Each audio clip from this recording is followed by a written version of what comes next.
లిలో cine hero Nara Rohit పర్యటించారు. NDA కూటమి MLA అభ్యర్థి కావ్య కృష్ణారెడ్డి కమెడియన్ రఘుతో కలిసి రోడ్ షోలో ఆయన పాల్గొన్నారు. ఏపీలో రాక్షస పాలన సాగుతుందని, రాక్షస పాలనని తరిమికొట్టేందుకు అందరూ ఐకమత్యంగా కలిసి రావాలని నారా రోహిత్ అన్నారు. అందుకే టీడీపీ, బీజేపీ, జనసేన పార్టీలు కలిసి మీ ముందుకు వచ్చాయని చెప్పారు.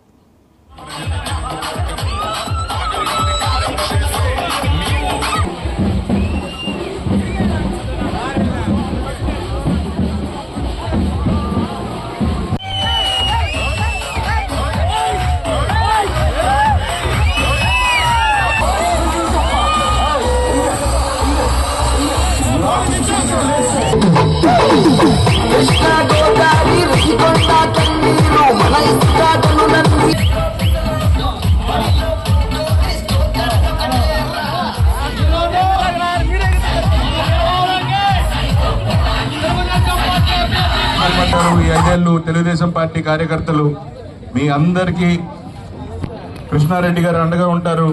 మీ అందరి భవిష్యత్తుకి చంద్రబాబు నాయుడు గారు గ్యారంటీ. ఆయన అలాగే సూపర్ 6 అని అనౌన్స్ చేశారు. అలాగే ఈ ముఖ్యమంత్రి సైకో ముఖ్యమంత్రి ల్యాండ్ టైటిలింగ్ యాక్ట్ అని చెప్పి ఒకటి తీసుకొచ్చాడు. దాంతో అందరూ భయంలో ఉన్నారు. ఎందుకంటే మన తాతలు మన నాన్నలు ఇచ్చిన ఆస్తుల మీద అతని ఫోటో ఏంటి? చంద్రబాబు నాయుడు గారు నిన్నే చెప్పారు ఖచ్చితంగా దాని మీద రాజముద్ర వేసి మళ్ళీ మీకు పాస్బుక్లు ఇస్తారని. సో మీరందరూ ధైర్యంగా ఉండొచ్చు. మీ భూములకి గ్యారంటీ చంద్రబాబు నాయుడు గారు మీ భూములు మీ దగ్గరే ఉంటాయి. సో మీరు ఖచ్చితంగా ఇది మనసులో పెట్టుకోండి. మిగతా వాళ్ళకు కూడా చెప్పండి ఈ సైకో ముఖ్యమంత్రి ఎలాంటి పనులు చేస్తున్నాడో. సో మీరు మే 13వ తారీఖున తెలుగుదేశం పార్టీకి వేసి ఇటు కృష్ణారెడ్డి గారిని గెలిపించాలని మనస్ఫూర్తిగా కోరుకుంటున్నాను.